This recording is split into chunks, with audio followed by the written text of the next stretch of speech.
Welcome, everyone. My name is Yorgos Verdi, and I'm a policy fellow with the European Council on Foreign Relations. I'll be moderating today's discussion with our two distinguished guests. We are joined here today by Anne-Marie Engtoft Melgaard, who is Denmark's tech ambassador, and also by Olivier Bringer, head of unit at the European Commission's DG Connect, in charge of policy outreach and international affairs. A warm welcome to both of you, and thank you so much for making the time to be here with us. Our discussion today will be all about the intersection of technology and Europe's foreign policy. Here at ECFR, we have been writing since 2016 about how emerging technologies are now at the heart of contemporary international affairs and geopolitical competition. Denmark became one of the first, if not the first country to realize this and elevate technology into a foreign policy priority. They appointed a tech ambassador to Silicon Valley in 2017 and developed a strategy for tech diplomacy, or techplomacy, as the Danes call it. Today, this issue has been fully Europeanized. Less than a month ago, the European Commission released its international digital strategy, which sets a joint vision for the EU's external digital action. And the timing of the strategy also coincides with the Danish Presidency of the EU, which begins today and will last for the next 6 months. Later on, we'll hear plenty from Anne-Marie about what Denmark's plans are for tech diplomacy during this period. But before that, I want to kickstart the conversation by handing the floor to Olivier in order to understand a little bit more about the EU's brand new international digital strategy. Olivier, could you please tell us a little bit? What was the reasoning behind releasing such strategy? What are its aim, priorities, and objectives? And how do we get there? What are the kind of partnerships that we can tap into when it comes to tech diplomacy? Very good. Thanks a lot, Georgios, and really happy to be here. I hope you can hear me well. Yeah. Very good. Okay.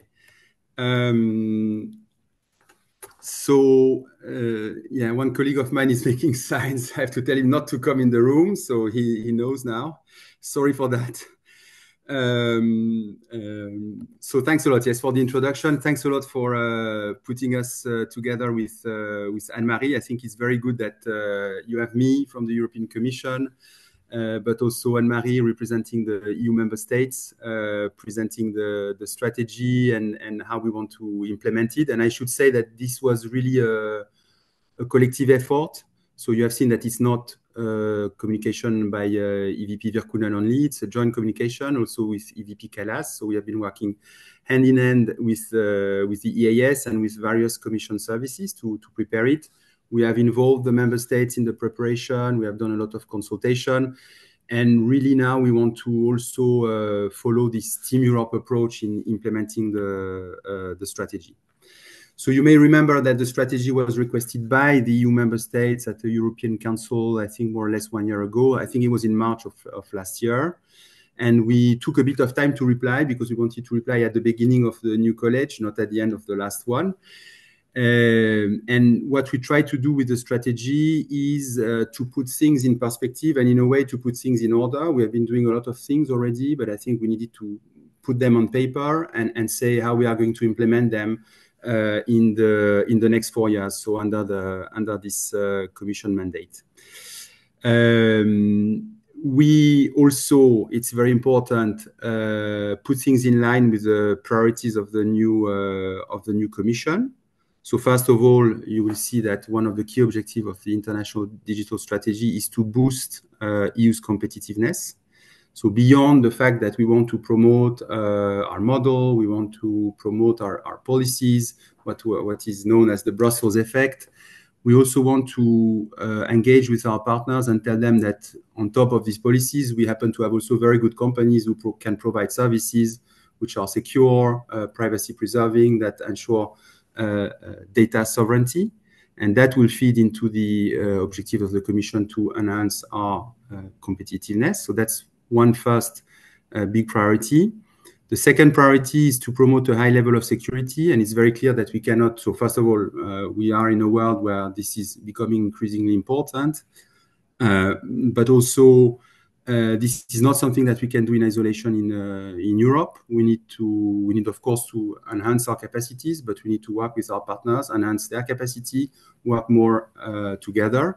And this is something that we are doing in the field of cybersecurity, if I speak of DG Connect, but also increasingly that we are going to do in the field of defense, where the technology angle is increasingly important, both on the threat side and on the solution side, I would say, if you think of artificial intelligence, for example.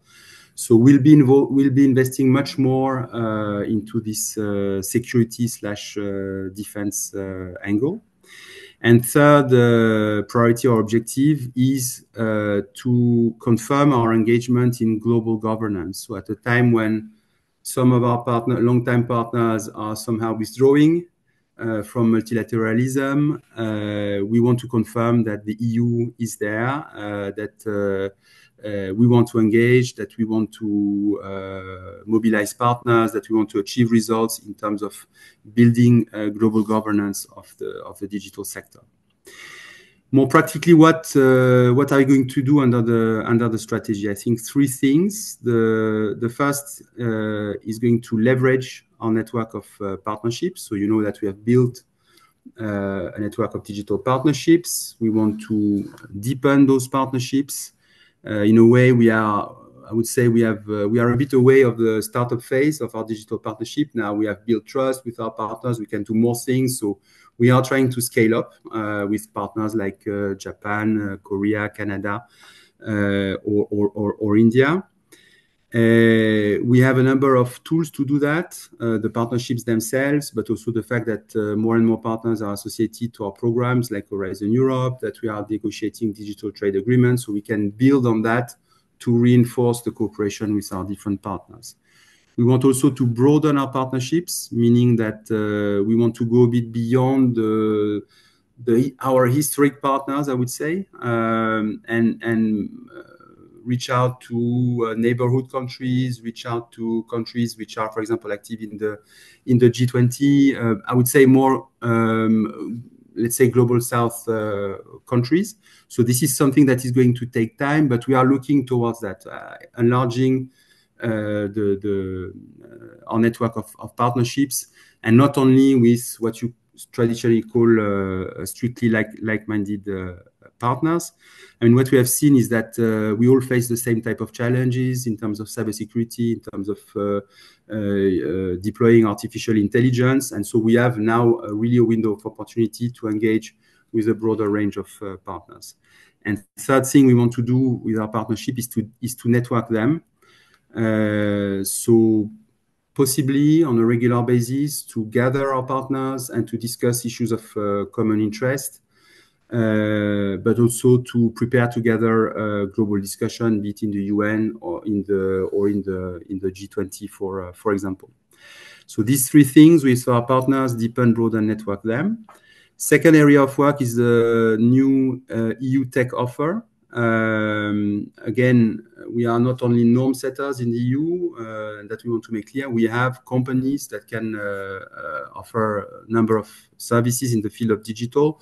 We have big established companies in the field of connectivity, for example, if you think of telecom manufacturers and telecom operators. But we also have smaller companies who are active in many areas, from AI to digital identity, and we want to promote them. So this is something that we are starting to prepare by engaging with the private sector, trying to mobilize them, trying to see what they need to engage with partner countries, and what are the tools that we can provide to help them. Essentially, global gateway tools. We have essentially financial tools in the form of grants, financial instruments, support by our banks, the EIB or the ABRD, and national promotional banks. So we have to see with the companies, I mean, how we can best support them in addressing third country markets. And what will be very important there is that we work as Team Europe, so not only as the Commission or the EAS, but we work closely with our member states and obviously closely with the concerned companies. We have examples of that. We have started already to implement mini tech offer, I would say, in the field of connectivity, but we want to expand that to other areas, to the area, for example, of digital public infrastructure. How can we promote digital identity wallet solutions? But also in the field of AI, where we are deploying AI in Europe, and we think we should do it also at the same time with partner countries. So deploy, for example, AI factories in third countries and link them to our network of AI factories. Obviously, we'll do that. It's not only a Team Europe approach, or it's a Team Europe approach, but in collaboration with partner countries. So we need to engage with them, see what they need, how we can help, and connect also our innovation ecosystem. So our companies with their companies. So that's the approach of this EU tech offer. We are really at the stage of reflecting how we are going to build it, but we hope to be able to do it relatively quickly. And third area of work is going to be on global digital governance. So there are many processes, notably in the UN, the Global Digital Compact, WCIS, the work in ITU, etc. So we are engaged. And that's quite important. That's expected from our partners, that we remain engaged, that we continue to promote a value-based approach, that we continue to promote secure technologies, and that we continue to mobilize between our partners and a bit more broadly. One topic of great importance, of course, is going to be artificial intelligence. So how do we organize the global governance, I think, of artificial intelligence? So these are the three main areas of work: on network of partnership, the EU tech offer, and our engagement in global digital governance. And so you gave me 5 minutes, which I took more time, but to sum up, I mean, this is really not nice to have type of instrument, this strategy. This is really something important. This is a key part of our digital policy. We need to work with our partners to enhance our economic security. We need to work with our partners to develop the technologies, secure the supply chains, develop the global governance of the digital sector. So this is really part of the general objective of the Commission.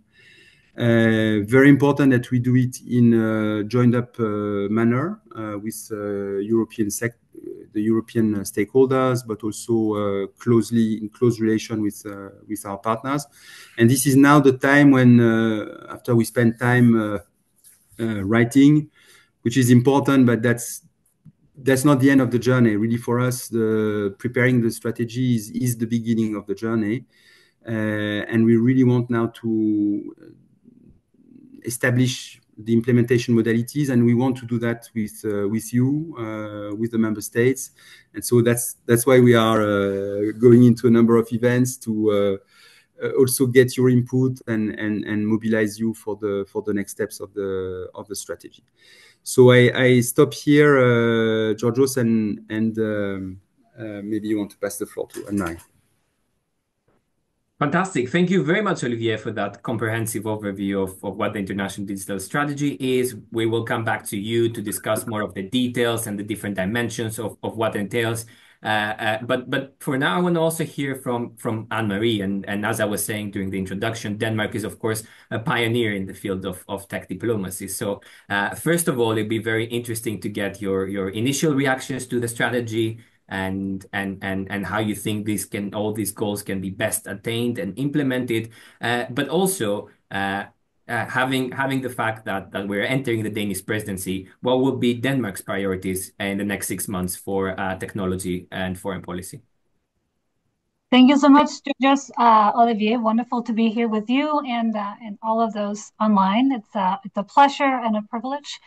Especially on this glorious sunny day in Copenhagen as we are taking over the EU presidency.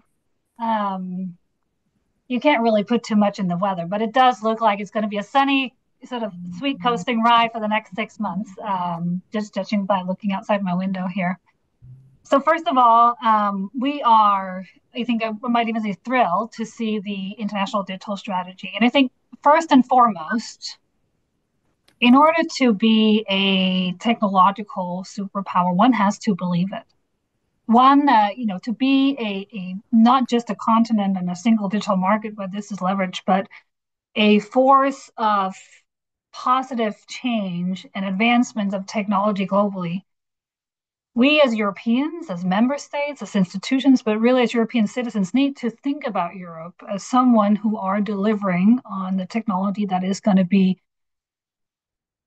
coloring, defining, deciding the future ahead of us. And I think the international digital strategy takes what has already half begun. And I think everything that Olivier said, this is not a new field in Europe. A lot have been done from the Latin America EU collaboration to what's been done on undersea cables with the previous administration to everything through these partnerships.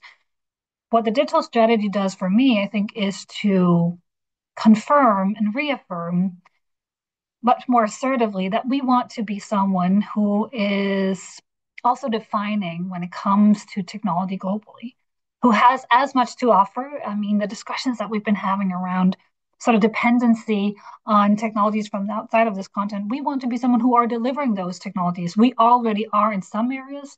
We want to be much more in other areas.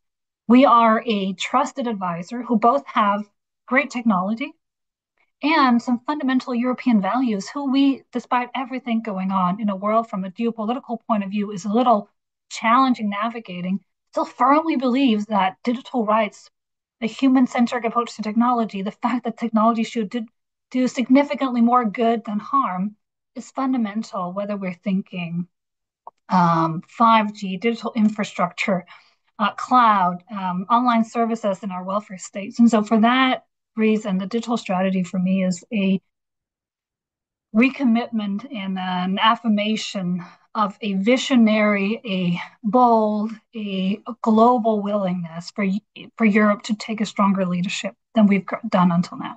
That's the most important, and that's why I'm excited. Then there are all the many sort of specific stuff, and maybe we'll go into some of them in depth. But I really think this sort of bold, assertive, Europe is here to take a lead, and we have the capacity and we have the offers. And that's why sort of pulling on these digital partnerships for me is saying, look, there's been other countries in this world who had a lot to offer in third countries in the global south, and where we have come a little bit more piecemeal with, you can be inspired by GDPR regulatory act. We have a great 5G connections, but coming much more as a package saying, look, we understand that digitization of society is not a one-off and it's not piecemeal. It is a whole offer. And from European point of view, we have a lot to offer. That's also why I want to say excited about the tech offer, the business tech offer, because in all of my global engagement, the European companies have been far from as representative as many, especially American and other companies. And so get the European tech industry to play a much more significant role in what is geopolitical, what's foreign policy. And we've been having, from the Danish perspective, this conversation for some time now. And I find that it's daunting also in the European tech industry that it's not only about European tech for Europe, it's about European tech for the world. And from a strategic point of view, and I think the sort of the geostrategic rivalry and competition over technology, we need them to be much more active. I think it coincides that with the EU presidency and the priorities that we have, it is almost as if there was sort of telepathy between international strategy and our priorities. But I think it really speaks to the fact that we're getting what's right and what's needed right now. So let me just, I think, call on the 4 priorities we have when it comes to tech diplomacy. And so the international digital diplomacy for the next 6 months. One is advancing an ambitious EU approach to emerging technologies, in particular, artificial intelligence and quantum. This is really where there's I think, a competition over what do we want those technologies to be in the future? What purposes should they serve and who should they serve? And so we need to be at the very forefront of that, as goes with the development, the research, the commercialization of them. The second one is, I think it's no secret to all of those who's on this call right now that the multilateral system is a little challenged these days. We still need, I think, to go in with a unified voice on especially with this. So really sort of the future of the internet and ensuring that it remains open, stable, secure, interoperable, trusted, free. And so putting our weight behind saying, look, what we've been fighting for the past 20 years still stands. We fundamentally still think the same rights apply, and this should apply in how we do multilateral governance. So really doing an effort on that. The third is on what Olivier also spoke to, really deepening, broadening, and connecting the digital and technological partnerships. And so Team Europe approach, and you will find us to be the member state who are cheering along that approach and doing everything we can and start thinking, including our own capacity, how do we make sure that it links up? And then just finally, enhancing this engagement and the collaboration with the European tech industry.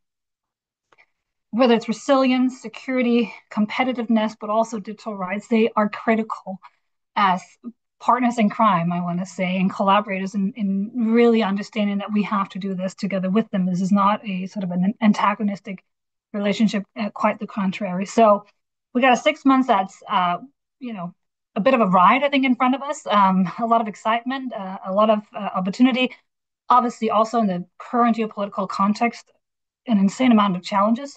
But with international strategy and sort of combined with what we're seeing as our priorities, seeing a really good path forward. Fantastic. Thank you so much, Anna, for that exciting and inspiring introduction as well. So I think at this point, it would also be very interesting to open up the floor to our attendees and participants. There is a Q&A function that Zoom lets you submit some questions. I'm the only one that will be able to see those questions, so feel free to submit them, and then I will be transferring them to our co-panelists here. But while I give you some time to think about those questions, I will take advantage of my moderator's privilege and address some of the questions that I have to the speakers. So, firstly, we have talked a little bit about the norms. We have talked about technological capabilities and development. And apologies, by the way, I'm getting a message that my connection wasn't so stable so far. I think now it has been better, but I was only saying that the floor is now open to submit some questions through the Q&A function for our participants. And while I give you some time to think of your question, I'll be submitting a couple of questions. So I want to start a little bit from the domestic pillar. And we talked a lot about what kind of technological capabilities we can offer to the rest of the world. So I want to start maybe with, do we have the necessary capabilities to provide tech business for the rest of the world? And if not, how can we get there? Georgios, can you repeat the question? Because I really could not understand the beginning. I'm sorry.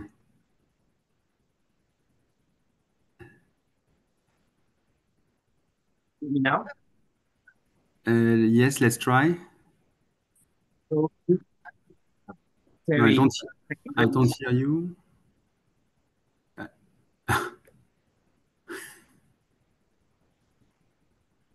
Now?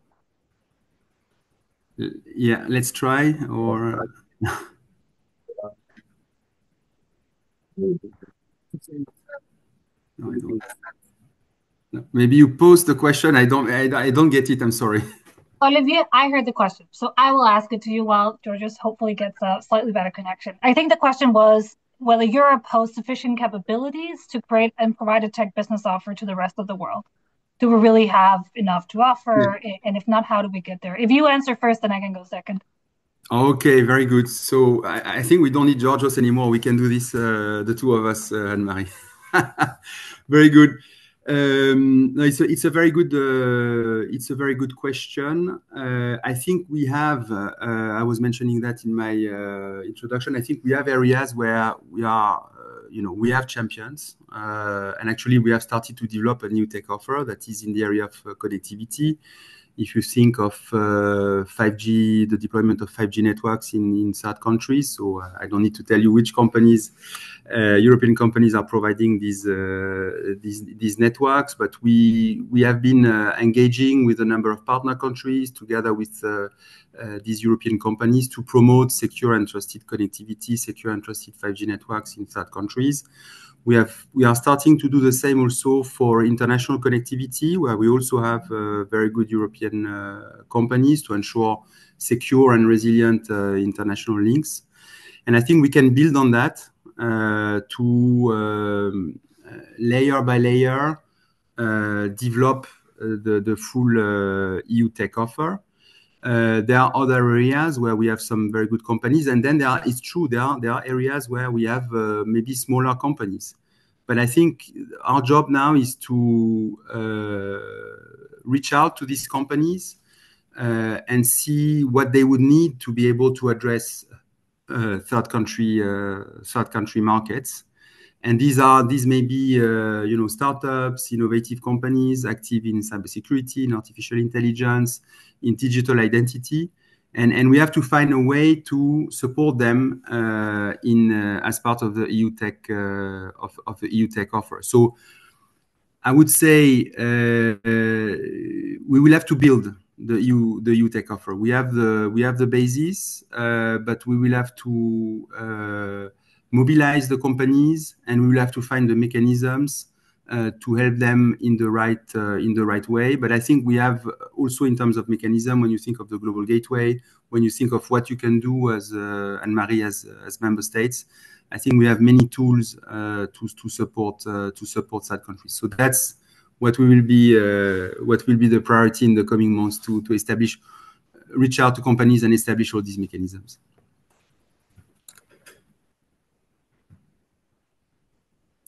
Well, I'm just going to go in while hopefully, Georges, you can, your work, sort of the microphone works now. Let me just build on that. I think we're right, Olivier, in the sense that we do have quite a lot to offer. I think two things that could be done even better. I think one is to, beyond the two, I want to say sort of Scandinavian companies that I'm thinking about when it really comes to trusted digital infrastructure, I think now is the time to mobilize a lot more of those companies who are not really thinking about their offer in regards to the European Union. So a little bit, they don't ask what the union can do for you, but what you can do for the European Union in the world. And so mobilizing and using the EU tech business offer to say, what countries do we have on cybersecurity? All of those to do digital services for our government. How might they translate in all of those working now on digital wallets, on EID? How can that become part of that established? We have a lot of companies working on artificial intelligence at a place where it might not be the most, I mean, this is not about the most advanced language models. This is really about applying AI to satellite imagery and providing much better crop protection, environmental protection, environmental management, forest management, water management. I think sort of pulling them in and mobilizing the companies through concerted efforts on various European technologies that together provides a really strong opportunity for harnessing technology, for meeting the SDGs, for meeting, I think, sort of public interest infrastructure. That's a time now, but it needs, and I think one of the challenges we're going to have around this is, and sort of, pardon my language, is to make it a bit more sexy. Being part of the global gateway, European tech offer, or partnerships, and finding ways for companies to, when you get that badge, it becomes a badge and honor. I am, together with the European Union, we are not only expanding our market opportunities, strengthening a technological foundation at home, but we're also building and scaling technology abroad. And I see individual companies doing that. I also see a lot of them having challenges navigating it, finding ways of actually making business models that are working and are appropriate, getting meaningful access. And so all of this, I think, is an opportunity for us to do that even better. Thank you so much. To check the thumbs up that you can hear me more smoothly now.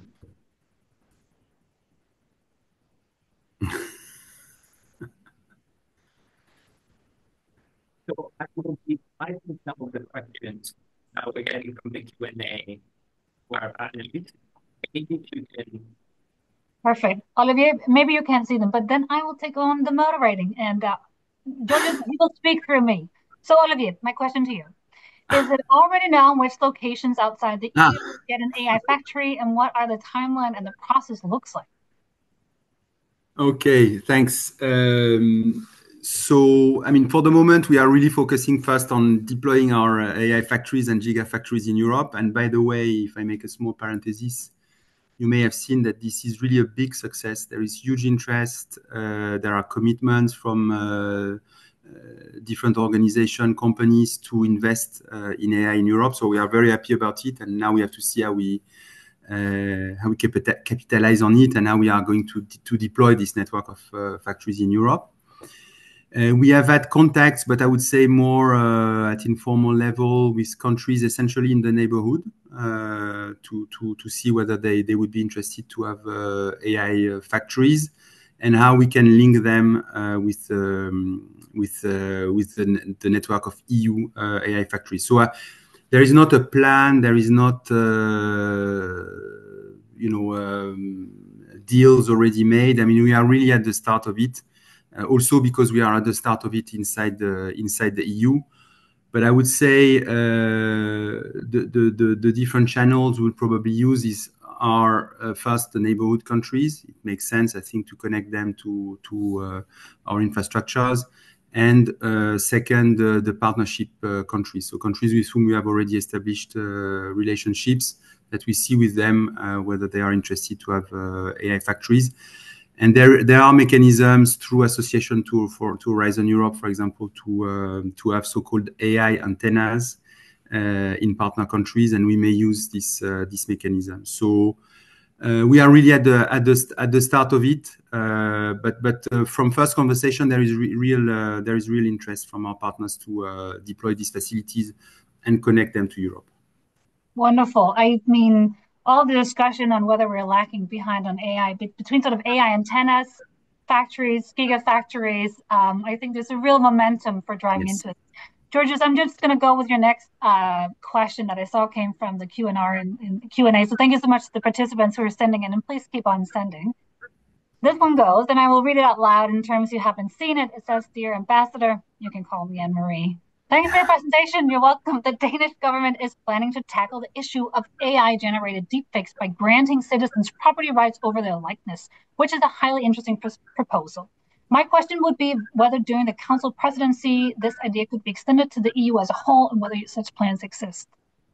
Look, currently not. But one thing I learned so far in the first, 20 hours of the EU presidency, you got to be agile and think on your feet. And I think this getting a response on what we're doing in Denmark and thinking about how to take it to a EU level.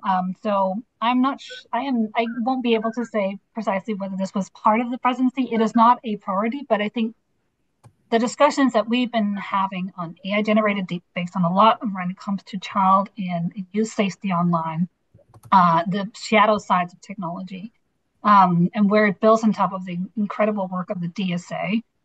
Those conversations with the Commission will continue, as I know they're also happening very much in Brussels on what are the new sort of challenging frontiers on the internet, especially on the protection of minorities, minors. And I think one of the wonders of how we can do the ping pong at times between member states and Commission is to trial and error and test some things in a member state sense, and then really take them to EU level. We've seen that on a number of occasions. So therefore, I will take this as a great piece of input for the work going forward. Olivier, the next question is for you. Are there experiences from other countries that could also be insightful, helpful to the EU? I'm thinking, for example, about Brazil and how it has tackled some of the challenges around content moderation and the responsibility of tech platforms. Yes, thank you. So we have a dialogue with the Brazilians, and we are discussing this issue in particular, the question of platform moderation, content moderation. We happen to have a framework in the EU, so we happen to have the Digital Services Act. So I think our prime objective at this point in time is really to implement it. But we are also willing, on one side, to explain it to countries who are thinking how they want to address the issue. So we do not have yet a framework, and they want to take inspiration from our framework.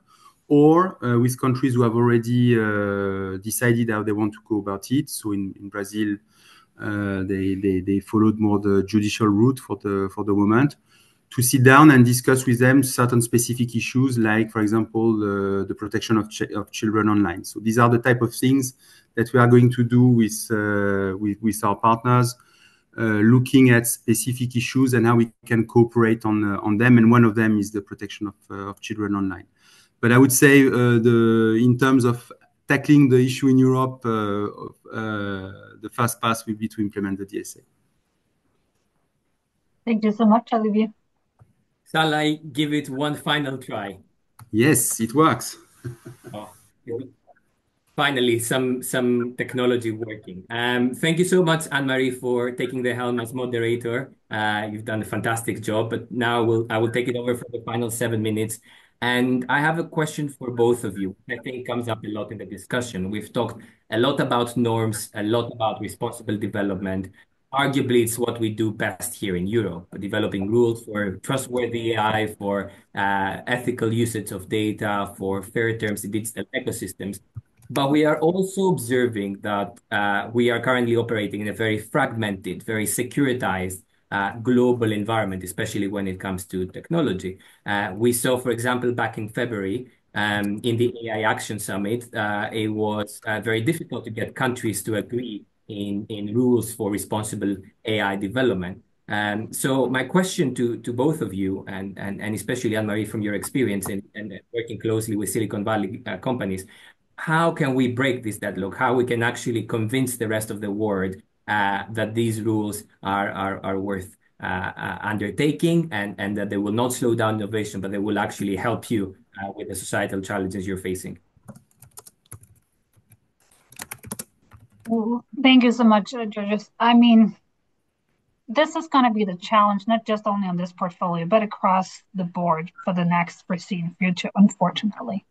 I think there are sort of two answers. One is from a national security, economic security point of view, there's a lot of these things that we do need to tackle on a global governance level, creating level playing field, thinking about the volatility of our supply chains, having an opportunity to compete in a meaningful way. And I mean, sometimes drawing lessons back to the Manhattan Project and others, where the dual use nature of these technologies and where they fall and how they're used is part of a securitization debate. And in that, a mildly but nevertheless regulated environment is the best one to innovate in and to have, I think, clarity in, especially because so much of AI is going to be adopted in a societal sense, and whether it's through your municipality or your state or your work, if there becomes a huge backlash because of unintended consequences down the line, as we've seen with the large social media platforms, it's going to be a problem for the company. And in that sense, there's an interest in having at least a mildly approach to thinking about how to mitigate the consequences. At the same time, I really believe that it's hard to exist in a world where moral principles around democracy being able to set the guardrails and not the companies still exist. Even though the world is fragmented, it is much more transactional and maybe less dependent on the valuable sort of values question, but nevertheless one where if Europe does not insist on having a discussion of how technologies work with and expands and strengthens our democracy rather than doing the opposite, I think it's just going to be a hard world living in. We need to be much more strategic and tactic about it. There's a conversation that's much more transactional, that is defining, that is also good for business. But Europe also, too, as Olivier said before, there's some fundamental values that this union was built upon in the initial, documents of why Europe exists today. And if those don't stand, I think the story and the narrative of what makes us European and what made me a much more proud European over the past couple of years, to be honest with you, is going to be much more challenged. And that's going to be a problem for Europe down the line. Fantastic. Thank you very much, Anne-Marie. And perhaps, Olivier, it'd be fantastic to hear your thoughts as well. We've been discussing for years about the Brussels effect, and then later the death of the Brussels effect. Can we have a revival of the Brussels effect and convince the rest of the world about the value of this? Yes.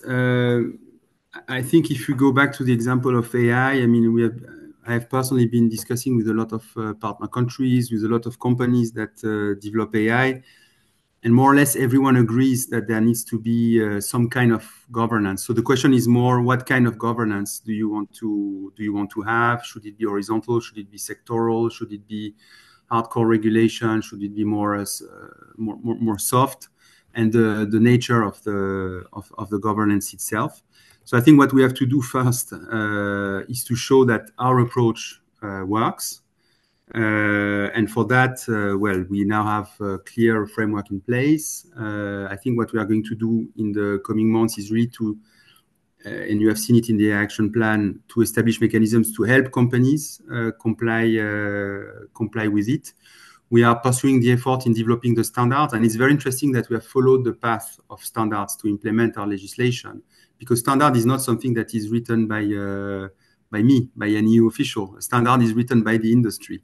So it takes a bit more time, but the big advantage of it is that you have something that normally makes sense because it's written by experts, but also where you have the buy-in of the industry. So I think we have to really insist on that, on the development of standards to implement our legislations.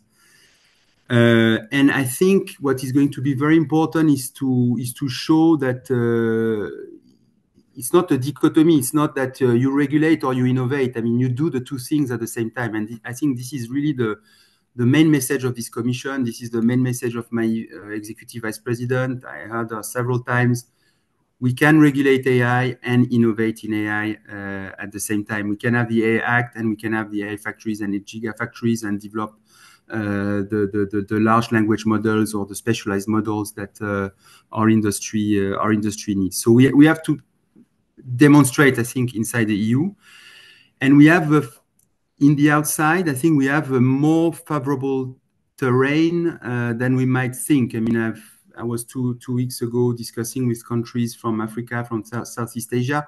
They ask themselves exactly the same questions. They want to implement AI in their administration, in their companies, and they are looking at us. They are looking at the EU model. So that's why I think we need to show that it works, and this is something that can be implemented. And then on top of it is the idea that we also come with our companies and that they are able to provide the services. So it's really it's not something that we are going to solve in the next 3 months. It's a long-term effort. It supposes that we engage with our partner. It supposes that we bring our companies with us, and it supposes that we make our case in Europe. Fantastic. The European digital model can be an example for the rest of the world. I think that's a perfect line to close and conclude our webinar with. I would like to thank both of our speakers, Olivier and Anne-Marie, for taking the time and sharing their valuable insights. I would also like to apologize for the technical difficulties, but I believe this has been an incredibly interesting webinar nevertheless. Thank you to all the participants as well for joining us. And have a great evening, everyone. See you at our next iteration of an ECFR Tech webinar. Thank you. Bye-bye. Bye.